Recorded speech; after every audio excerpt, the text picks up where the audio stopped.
आज़ाद group द्वारा संचालित आज़ाद MPPSC academy के ऑफिशियल यूट्यूब चैनल पर आप सभी का स्वागत है।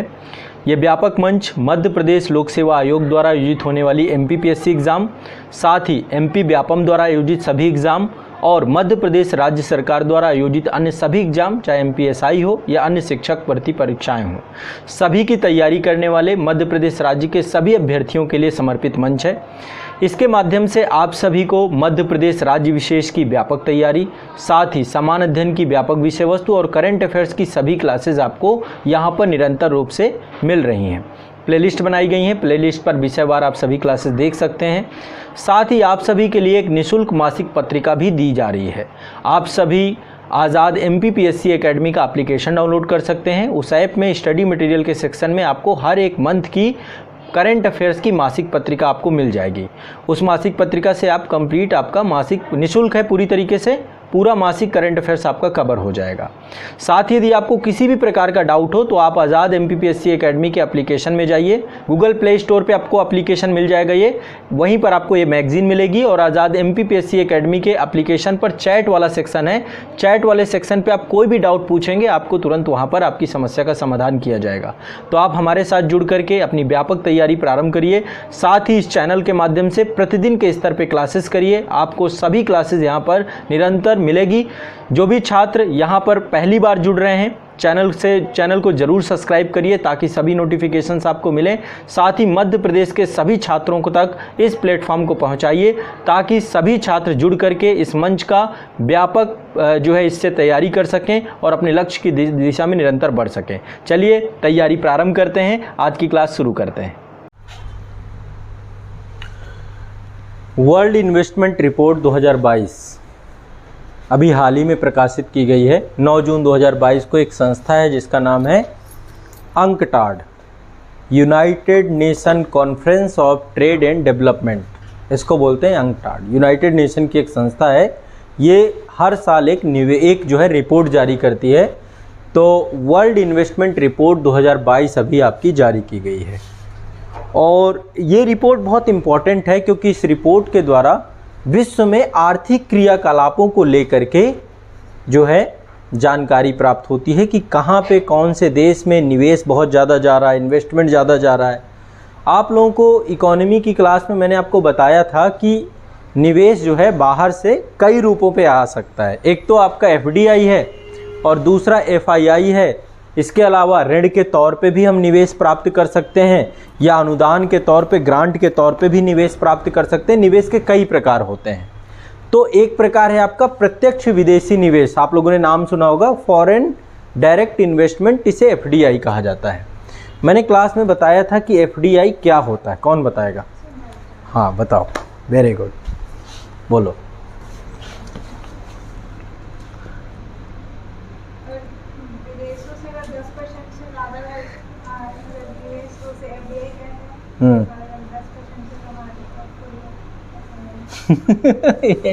ठीक है, बैठ जाओ। किसी भी एक देश की कंपनी, मान लीजिए हमारे देश में कोई कंपनी है, ठीक है, उस कंपनी में किसी दूसरे देश के द्वारा जब निवेश किया जाता है, लेकिन निवेश की मात्रा होनी चाहिए कितनी, कम से कम 10%। जब किसी एक देश के कंपनी के द्वारा किसी दूसरी देश की कंपनी पर 10% से ज़्यादा उस हिस्सेदारी पर निवेश किया जाता है तो इसको FDI कहा जाता है।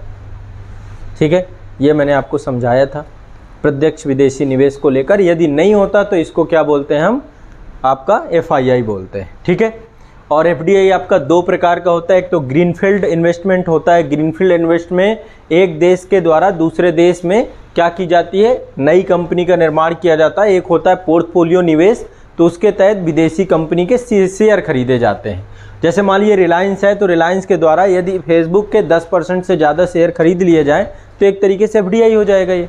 ठीक है, उससे कम है तो फिर आपका FII के अंतर्गत होगा। तो ये मैंने कुछ आपको पैरामीटर्स बताए थे कि FDI क्या होता है और FDI को लेकर के काफ़ी सारी चीज़ें क्लास में हमने डिस्कस की थी। अभी ये जो रिपोर्ट आई है, इस रिपोर्ट से हमें ये जानकारी प्राप्त होती है कि विश्व में किस देश में ज़्यादा इन्वेस्टमेंट हो रहा है और किस देश में ज़्यादा इन्वेस्टमेंट नहीं हो रहा है। तो आप ये रिपोर्ट बहुत ज़रूरी है। कई बार जो है आपको जो आंसर राइटिंग करते हैं तो आपके पास इकोनॉमी से जुड़े ऐसे डेटा होना चाहिए। ये 32वीं रिपोर्ट थी, ठीक है। और 32वीं रिपोर्ट में आपको क्या लगता है किस देश में सबसे ज़्यादा एफडीआई पहुंचा होगा? 2022 में ये रिपोर्ट आई है तो 2021 का डेटा होगा ये आपका। तो 2021 में सबसे ज़्यादा एफडीआई कहाँ पहुंचा होगा? हाँ, कहाँ पे? सबसे ज़्यादा एफडीआई आकर्षित करने वाला देश है अमेरिका, यूएसए। लिख लो इसको लेकर के, 2-4 लाइनें लिख लो। लिखिए 9 जून 2022 को, 9 जून 2022 को अंकटाड द्वारा, 9 जून 2022 को अंकटाड द्वारा, अंकटाड का फुल फॉर्म है United nation conference of trade and development. UNCTAD द्वारा विश्व निवेश रिपोर्ट 2022, विश्व निवेश रिपोर्ट 2022 जारी की गई।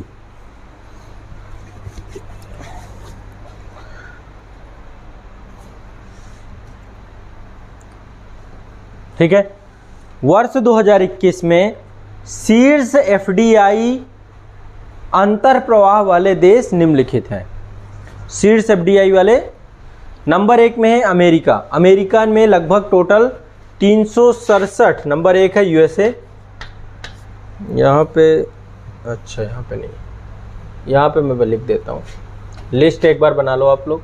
नंबर 1 में यूएसए है, 367 billion US dollar, 367 billion US dollar जो है, ठीक है, अमेरिका में एफडीआई का इनफ्लो हुआ।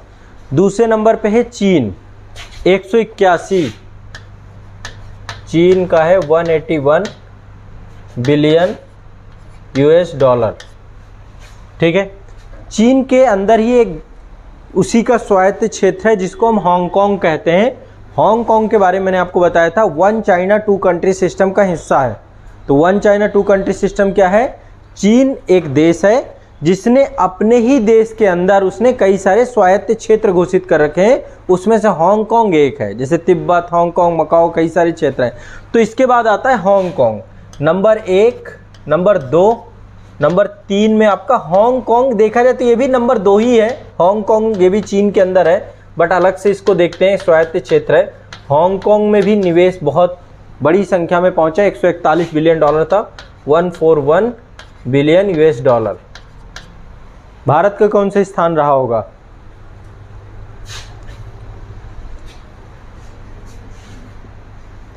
भारत का कौन सा स्थान? 7वें स्थान पे भारत था, ठीक है। इसके बाद लिस्ट आगे की लिख लो।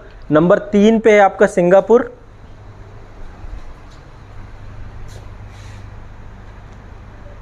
देखा जाए तो ऐसे नंबर 4 हो गया, बट ऐसे नंबर ये मतलब इन दोनों को आप एक साथ कंबाइंड करके भी देखेंगे, बट ये अलग अलग भी हैं। तो 1, 2, 3, चौथे नंबर पे आपका है सिंगापुर, 5वें नंबर पे है आपका कनाडा, 6ठे नंबर पे है आपका ब्राज़ील,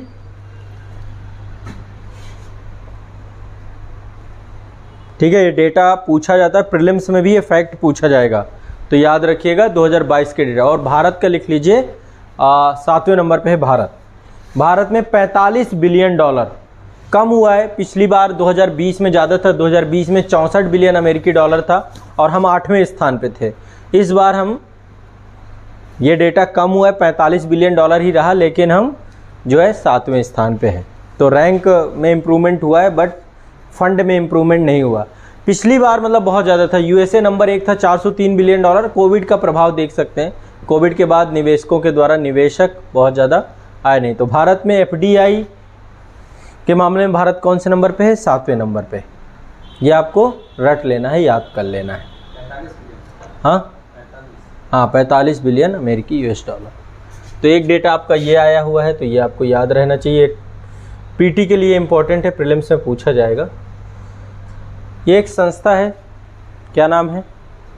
WHO, ठीक है। WHO के द्वारा अभी एक अवार्ड दिया गया है जिसका नाम है ग्लोबल हेल्थ लीड अवार्ड 2022। लिख लो, ये अवार्ड है आपका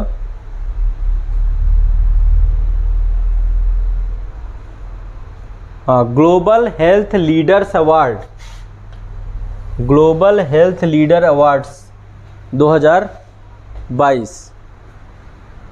ये अवार्ड दिया गया है विश्व में, अभी आपको पता है कोविड-19 के कारण से विश्व में बहुत सारे देशों में स्वास्थ्य कर्मियों को प्रोत्साहित करने के उद्देश्य से, तो 22 से 28 मई को विश्व स्वास्थ्य सभा की बैठक हुई, 75वीं बैठक हुई। ये स्विट्ज़रलैंड में आयोजित हुई थी और इसमें जो है स्वास्थ्य से जुड़े हुए जितने भी कार्यकर्ता हैं उनको प्रोत्साहित करने के लिए भारत की आशा कार्यकर्ताएं जो थीं, आशा कार्यकर्ता आप समझते हैं, है ना, आशा कार्यकर्ताओं को ग्लोबल हेल्थ लीडर अवार्ड 2022 दिया गया है। ठीक है, तो ये बात लिख लो, लिखो एक लाइन पे लिख लो। 22 मई 2022 को, 22 मई 2022 को विश्व स्वास्थ्य सभा के, विश्व स्वास्थ्य सभा के एक अभिसमय द्वारा, विश्व स्वास्थ्य सभा के एक अभिसमय द्वारा भारत की आशा कार्यकर्ताओं को, भारत की आशा कार्यकर्ताओं को global health leaders award 2022, global health leader award 2022 से सम्मानित किया गया या से पुरस्कृत किया गया।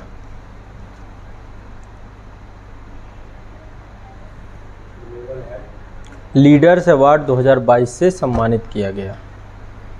ठीक है, तो यह पुरस्कार मुख्य तौर पे क्षेत्रीय स्वास्थ्य मुद्दे, है ना, नेतृत्व, स्वास्थ्य नेतृत्व और वैश्विक स्वास्थ्य में योगदान के लिए दिया जाता है। ठीक है, global health leaders award.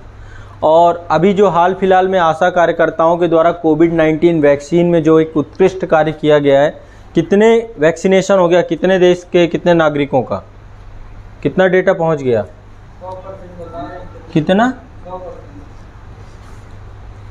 200 crore से ज़्यादा डोजेज लग चुकी हैं।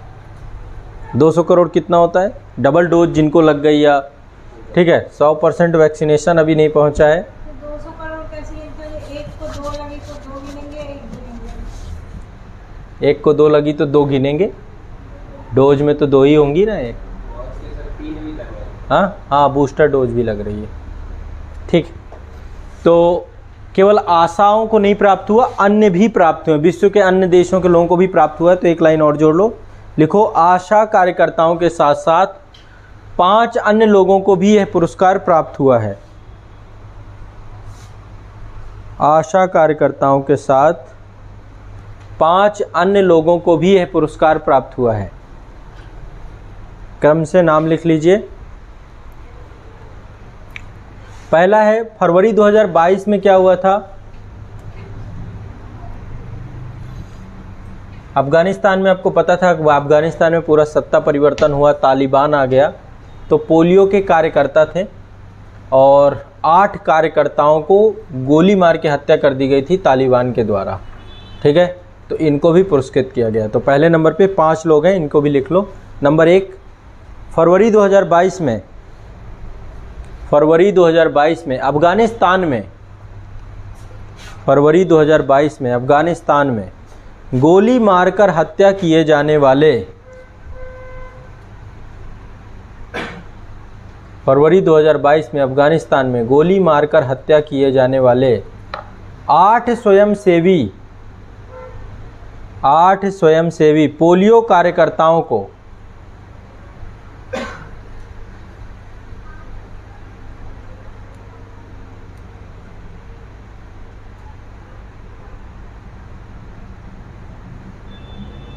कौन सी दिक्कत हो गई सर? कोई बात नहीं, शासन दूसरा है।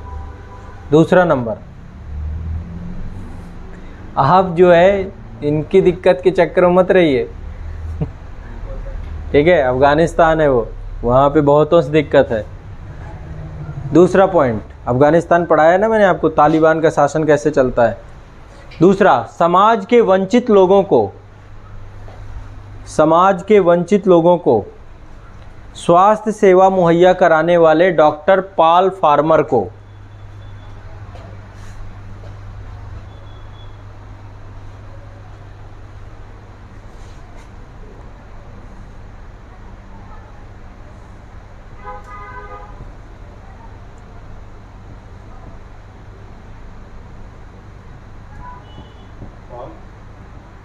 Doctor Paul farmer.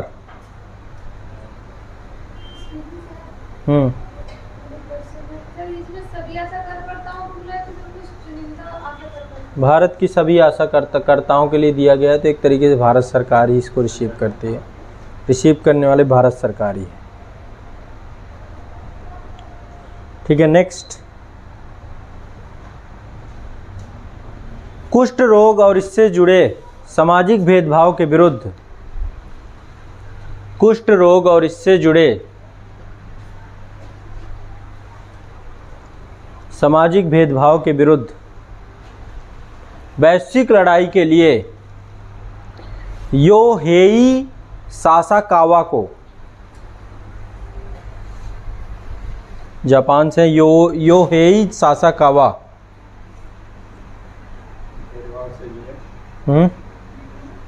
Yohei Sasakawa. Next, युवाओं में जोखिम भरे व्यवहार के, युवाओं में जोखिम भरे व्यवहार के विकल्प के रूप में,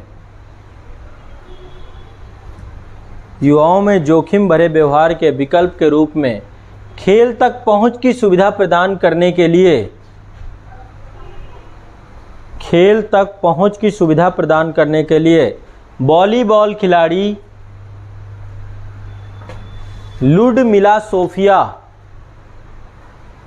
ओलिवेरा बरेला, पूरा नाम है ये लुडमिया सोफिया, बस इतना ही लिख लो, लुडमिला सोफिया को।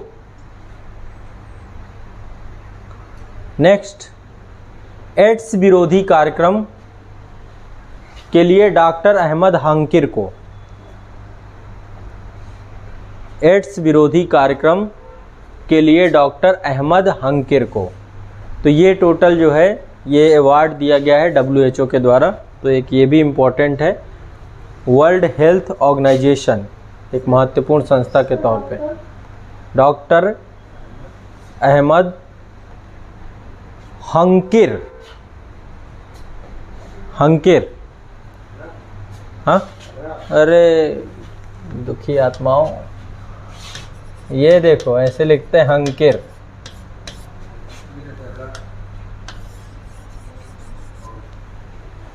ठीक है, नेक्स्ट अगला चलते हैं। United nation economic and social commission for Asia and the Pacific, ये एक संस्था है। ठीक है, इस संस्था के द्वारा अभी हाल ही में भारत का एक NGO है, ठीक है, उस NGO को क्या किया गया, सदस्यता प्रदान की गई है साउथ एशिया नेटवर्क को लेकर। NGO का नाम है कट्स इंटरनेशनल। ठीक है, तो ये भी थोड़ा सा महत्वपूर्ण न्यूज़ लगी मुझे, तो लिख लीजिए इसके बारे में। एक संस्था है आपकी एशिया और प्रशांत, हेडिंग डाल लिख लो इसको एक लाइन करके, एशिया और प्रशांत क्षेत्र के लिए, एशिया और प्रशांत क्षेत्र के लिए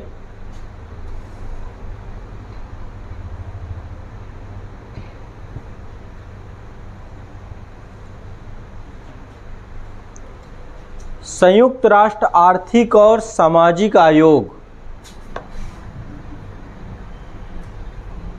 संयुक्त राष्ट्र आर्थिक एवं सामाजिक आयोग,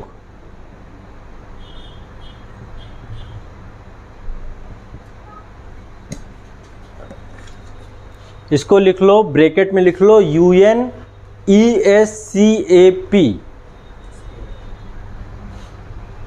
UNESCAP।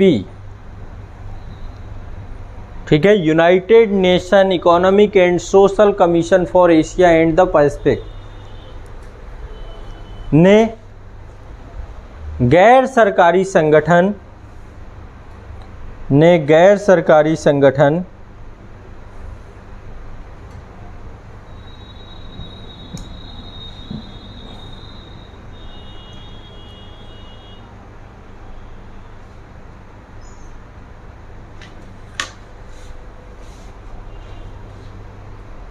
कट्स इंटरनेशनल को स्वास्थ्य विकास लक्ष्यों पर स्वास्थ्य विकास लक्ष्यों पर दक्षिण एशिया नेटवर्क की सदस्यता प्रदान की। दक्षिण एशिया नेटवर्क की सदस्यता प्रदान की। इसे सामाजिक संगठन के नाते इसमें रखा गया है। इसे सामाजिक संगठन के नाते इसमें रखा गया है।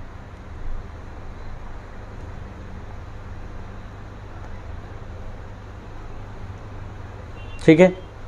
अब देखिए जो संस्था है आपकी UNESCAP, ये एक तरीके से यूनाइटेड नेशन की एक प्रमुख संस्था है जिसकी स्थापना 1947 में की गई। ठीक है। इसका मुख्यालय बैंकॉक थाईलैंड में है और इसका उद्देश्य है कि एशिया प्रशांत क्षेत्र में समावेशी और सतत विकास को लेकर सामाजिक विकास के लक्ष्य को हासिल करना और उससे जुड़े हुए जितने भी क्षेत्र हैं, जितने भी देश हैं, उनको लेकर के एक बड़ा मंच के तौर पे काम करता है।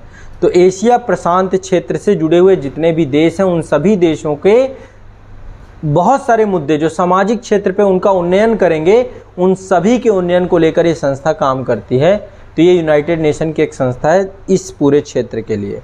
तो देखो होता क्या, यूपीएससी में क्या होता है, आपसे एक पर्टिकुलर संस्था के बारे में भी कुछ पूछा जा सकता है। तो इस संस्था के बारे में एक दो बातें लिख लो। UNESCAP या स्कैप बोलते हैं, UN स्कैप बोलते हैं इसको। UNESCAP एशिया प्रशांत में, एशिया प्रशांत क्षेत्र में, एशिया प्रशांत क्षेत्र में संयुक्त राष्ट्र की क्षेत्रीय विकास संस्था है। संयुक्त राष्ट्र की क्षेत्रीय विकास संस्था है। इसके 62 सदस्य, इसमें कुल 62 सदस्य हैं। इसमें कुल 62 सदस्य हैं।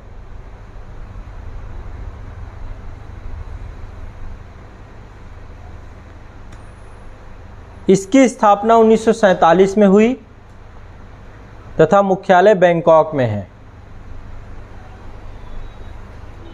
तथा इसका मुख्यालय बैंकॉक में है। इसकी स्थापना 1947। ठीक है। इसका मुख्य उद्देश्य एशिया प्रशांत क्षेत्र में, एशिया प्रशांत क्षेत्र में समावेशी सतत आर्थिक एवं सामाजिक विकास हासिल करने के लिए, समावेशी और सतत आर्थिक एवं सामाजिक विकास हासिल करने में प्रयत्नशील, अधिक परस्पर जुड़े क्षेत्र की रचना के लिए,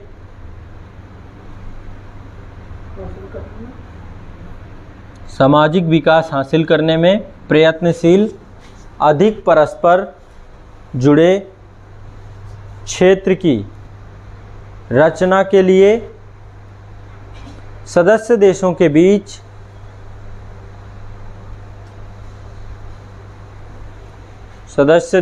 बीच सहयोग को बढ़ावा देना है।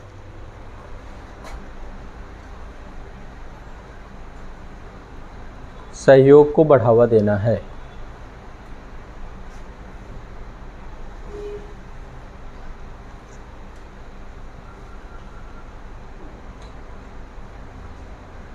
ठीक है। तो ये आपका एक महत्वपूर्ण विषय था, ध्यान रखिएगा इसको लेकर के। मान लीजिए कुछ ना कुछ विषय बन जाता है, पूछ सकता है। ठीक है।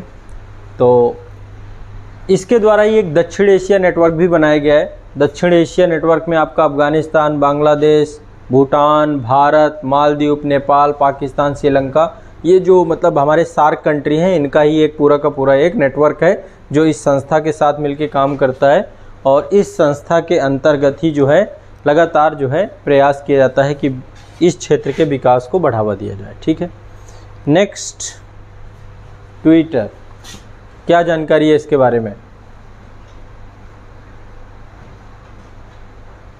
ट्विटर का अधिग्रहण हुआ है, किसने किया है?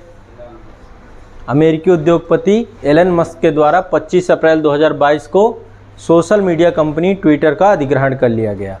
ठीक है, और ये जो एक प्रपोजल था, एक प्रस्ताव था, एलन मस्क ने खुद रखा था और ट्विटर कंपनी के बोर्ड ने इस प्रस्ताव को स्वीकार कर लिया।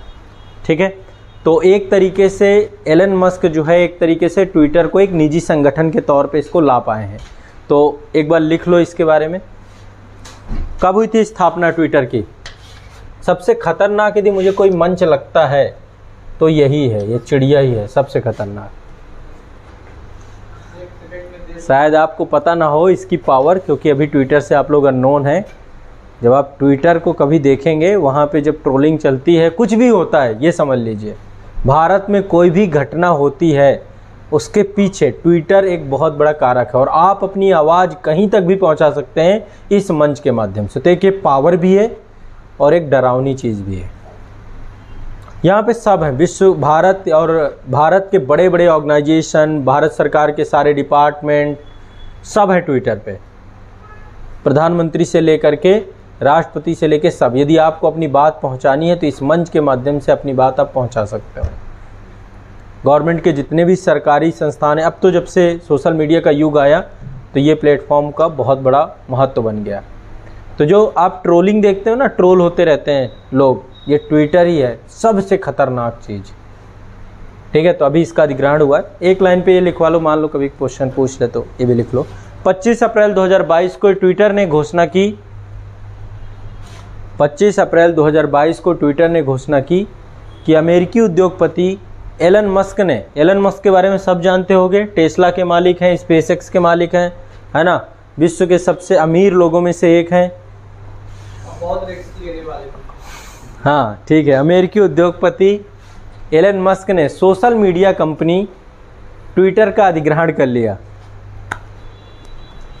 उद्योगपति वही बनता है, उद्यमी का मतलब ही है रिस्क लेने वाला, जो रिस्क लेता है, और बहुत मोटिवेशनल पर्सन है। एलन मस्क ने सोशल मीडिया कंपनी ट्विटर का अधिग्रहण कर लिया।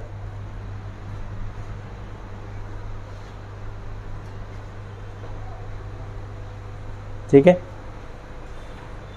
तो पूरी तरीके से मतलब जितना भी पैसा है सारा एलन मस्क का लगा हुआ है।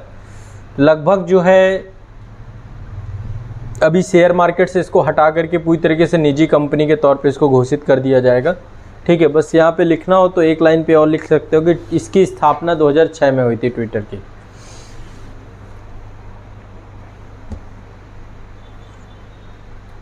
तो 44 बिलियन में खरीदे मुकेश अंबानी नहीं खरीद सकते थे। खरीद सकते थे, क्यों नहीं खरीद सकते थे? अपना इंटरेस्ट होता है, बिजनेसमैन का इंटरेस्ट होता है कि वो किस क्षेत्र में निवेश करना चाहता है। ठीक है, तो ये नेक्स्ट न्यूज़ है इस संगठन से, G20 से। अभी 20-21 जून 2022 को G20 के जो स्वास्थ्य मंत्री थे उन सब की बैठक हुई इंडोनेशिया में। इंडोनेशिया में एक जगह है योग्याकर्ता, जैसे जकार्ता उसकी राजधानी है, वैसे योग्याकर्ता एक जगह है, वहाँ पर जो है स्वास्थ्य मंत्रियों की बैठक हुई थी। तो सबसे पहले G20 क्या है बताएं? G20 क्या है? अंतर्राष्ट्रीय आर्थिक और वित्तीय सहयोग का एक मंच है। विश्व के वो देश जिनका जीडीपी का लगभग 85% और उनके वैश्विक बाजार का लगभग 75% और वैश्विक निवेश का लगभग 80% तथा पूरे विश्व की जनसंख्या का लगभग 2/3 हिस्सा का जो प्रतिनिधित्व है वो G20 देश करते हैं। विश्व की टोटल जीडीपी का 85% इन देशों का योगदान है। तो एक तरीके से विकासशील अर्थव्यवस्थाओं का एक मंच है। जैसे डेवलप्ड इकोनॉमी का एक मंच बनाया गया G7, वैसे ही डेवलपिंग इकोनॉमी जो है विश्व की, उनका एक मंच बनाया गया है जिसका नाम है G20। इसमें जरूरी नहीं कि सारी डेवलपिंग इकोनॉमी है, कुछ डेवलप्ड इकोनॉमी भी इसमें सम्मिलित है यूरोप की। तो यदि हम देखें तो अर्जेंटीना है इसमें भारत है कि नहीं है? अर्जेंटीना है, ऑस्ट्रेलिया है, भारत है, ब्राज़ील है, कनाडा है, इसमें यूरोपीय यूनियन है, ईयू है पूरा का पूरा। ईयू एक प्रतिनिधित्व रखता है, एक यूनिट रखता है, जबकि ईयू के अंदर ही बहुत सारे देश हैं। कितने देश हैं? पढ़ाया था ना ईयू। हाँ, ब्रेग्जिट के बाद जो है जोड़ दें। और फ्रांस हो गया, जर्मनी हो गया, भारत हो गया, आपका इंडोनेशिया हो गया, इटली हो गया, जापान हो गया, मैक्सिको हो गया, रूस हो गया, ठीक है। तो ये सऊदी अरेबिया हो गया आपका, इधर दक्षिण अफ्रीका को भी रखा गया है, दक्षिण कोरिया को भी रखा गया है, टर्की को भी रखा गया है, यूनाइटेड किंगडम भी है और अमेरिका को भी इसमें शामिल कर लिया गया है।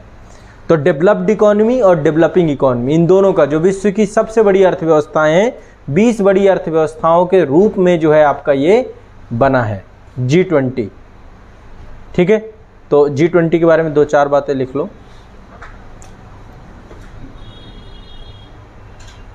कब बना था G20?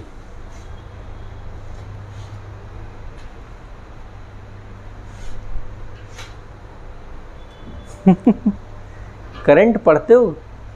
पढ़ी तो रहे हो करंट? हाँ, नहीं मिलता है ये सब। तो एक बार G20 बना लो, ठीक है, लिख लो इसके बारे में।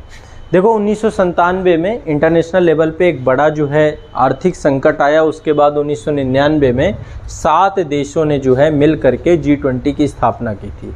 7 देश में कौन था? अमेरिका, कनाडा, ब्रिटेन, जापान, ठीक है, फ्रांस और इटली। इनके विदेश मंत्री आपस में मिले और मिल करके इन्होंने 1999 में एक संगठन का नाम बनाया जिसका नाम था G20, ठीक। और आज वर्तमान में इसके पार्टनर्स लगातार बढ़ते जा रहे हैं। भारत भी इसका एकमात्र एक सदस्य बनता जा रहा है, ठीक है। तो लिख लो, G20 समूह की स्थापना 1999 में,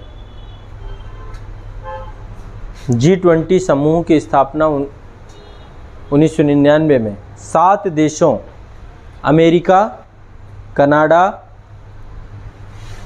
ब्रिटेन,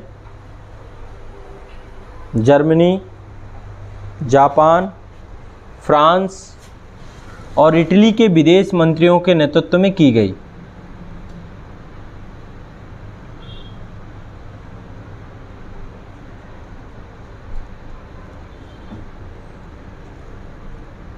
इसका कोई हेडक्वार्टर नहीं है,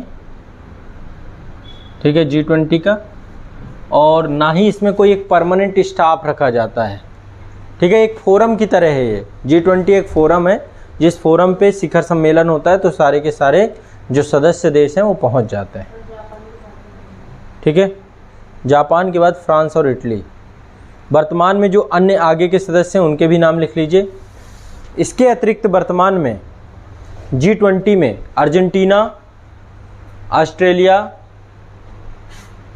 ब्राज़ील, चीन, यूरोपीय यूनियन, फ्रांस,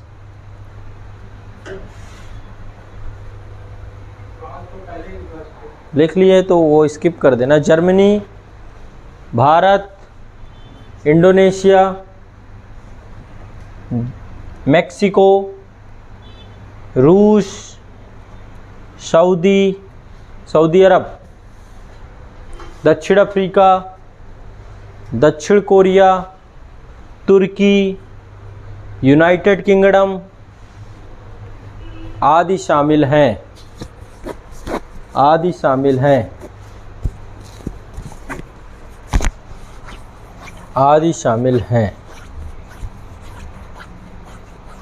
इसका उद्देश्य, इस संगठन का उद्देश्य वैश्विक आर्थिक स्थिरता, इस संगठन का उद्देश्य वैश्विक आर्थिक स्थिरता और सतत आर्थिक समृद्धि हासिल करने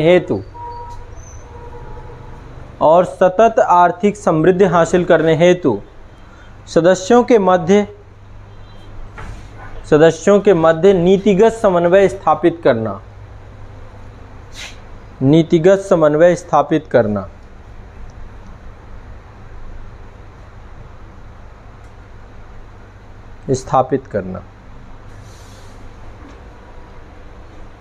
लाइन चेंज करिए, लिखिए हाल ही में 20 से 21 जून 2022 के मध्य, हाल ही में 20 से 21 जून 2022 के मध्य G20 स्वास्थ्य मंत्रियों की बैठक योग्याकार्ता,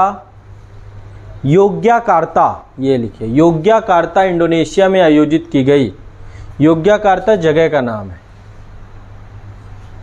योग्याकार्ता इंडोनेशिया में आयोजित किए गई। इसमें भारत के केंद्रीय स्वास्थ्य एवं परिवार कल्याण मंत्री डॉक्टर, क्या नाम है हमारे हेल्थ मिनिस्टर कौन है अभी भारत के? हाँ, very good, doctor Mansukh Mandaviya. ध्यान रखिएगा, ये याद रहनी चाहिए आपको, बहुत छोटी बात लगती है आपको। अपने घर में एक चार्ट बनाइए, एक ग्राफ बनाइए, उसमें भारत के सभी जो उच्च पद हैं जो संविधान द्वारा स्थापित किए गए हैं, कभी सभी वो पद जो कानून द्वारा स्थापित किए, उन सभी पदों के नाम आपको लिखे होने चाहिए। आप भारत के एक चार्ट बनाइए, उस चार्ट को पेंसिल से लिखिए उसमें नाम, ताकि चेंज हो जाए तो चेंज कर लो, ठीक है। और आप अपने राज्य के जो प्रमुख हैं, इन 2 लिस्ट को आपको रट के रखना चाहिए, हमेशा अपडेट रहते रहना चाहिए।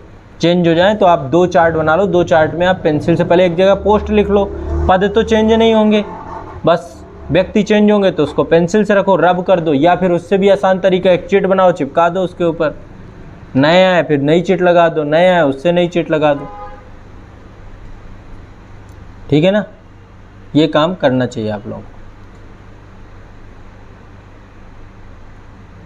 कर लेंगे सारे जितने भी पद हैं, सारे पद का मतलब जितने संवैधानिक हैं, फिर आपके जितने भी न्यायपालिका से जुड़े हुए पद हैं, मंत्रालय से जुड़े हुए पद हैं, जितनी कैबिनेट, सब के नाम आपको रटे होने चाहिए। ऐसे ना कोई पूछ ले, बता ना पाए, आपको लग रहा है कि ये बड़ा फैक्चुअल से मतलब नहीं है, ये अवेयरनेस की बात है। आपको पता होना चाहिए कि आपके इस समय भारत के एग्रीकल्चर मिनिस्टर कौन है, हेल्थ मिनिस्टर कौन है, कौन एजुकेशन मिनिस्टर है, कौन है इस समय शिक्षा मंत्री कौन है भारत के।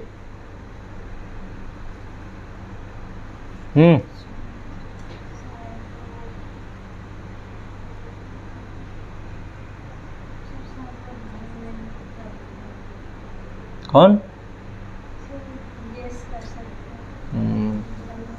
हाँ, सही गेस कर रही हैं आप,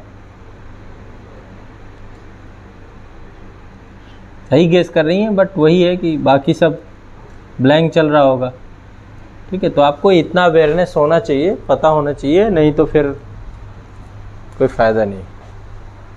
बहुत बेसिक चीज़ें हैं, इतना तो कम से कम आइडिया रखो। हाँ सर, इसी मीटिंग में रूस के प्रतिनिधि और यूक्रेन के प्रतिनिधि मिलने वाले थे, मिले नहीं? अभी रशिया यूक्रेन का लंबा चलेगा मामला, इतनी जल्दी नहीं सुलझने वाला। युद्ध 1 साल में नहीं रुकते हैं, 1-1 साल लग जाते हैं, 2-2 साल लग जाते हैं, क्योंकि सप्लाई दोनों तरफ को हो रही है, समझ रहे हो ना। ये जब तक पॉलिटिकली अमेरिका की जिम्मेदारी है या नाटो सदस्यों के, वो देश जो है लगातार उसे मदद पहुंचा रहे हैं। अभी जेलेंस्की को अवार्ड दिया गया है, कल परसों ब्रिटेन ने दिया है अवार्ड, यूके ने, तो अब प्रोत्साहित कर रहे हैं ना लोग। तो तब तक युद्ध की स्थिति, वो चाहे जितनी बुरी हालत हो जाए, चलती ही रहेगी ये युद्ध। तो घी डालने वाले हैं ना इसमें, मुद्दे को सुलझने ही नहीं देंगे, ठीक है। और यदि उसके मन में जेलेंस्की के अभी भी बैठा हुआ है कि नाटो नहीं छोड़ूंगा, तो रूस बंद नहीं करेगा कभी भी, ठीक है। तो फिर चलता ही रहेगा युद्ध, इधर से सप्लाई पहुंचती रहेगी, युद्ध चलता ही रहेगा। तो एक प्रक्रिया अभी चल ही रहा है, थोड़ा सा टाइम लगेगा इसमें, ठीक है। कहाँ पे थे हम? हाँ, भारत के स्वास्थ्य एवं परिवार कल्याण मंत्री डॉक्टर मनसुख मांडविया ने वर्चुअल माध्यम से इस बैठक में भाग लिया। वर्चुअल माध्यम से इस बैठक में भाग लिया। उन्होंने इस बैठक में टीबी व वन हेल्थ के मुद्दे को प्राथमिकता देने, उन्होंने इस मुद्दे पर टीबी व वन हेल्थ के मुद्दे को प्राथमिकता देने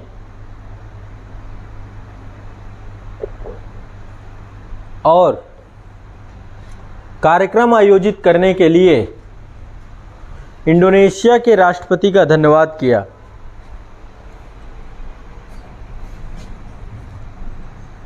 गौरतलब है कि भारत ने 2030 में गौरतलब है कि भारत ने 2030 में वैश्विक सतत विकास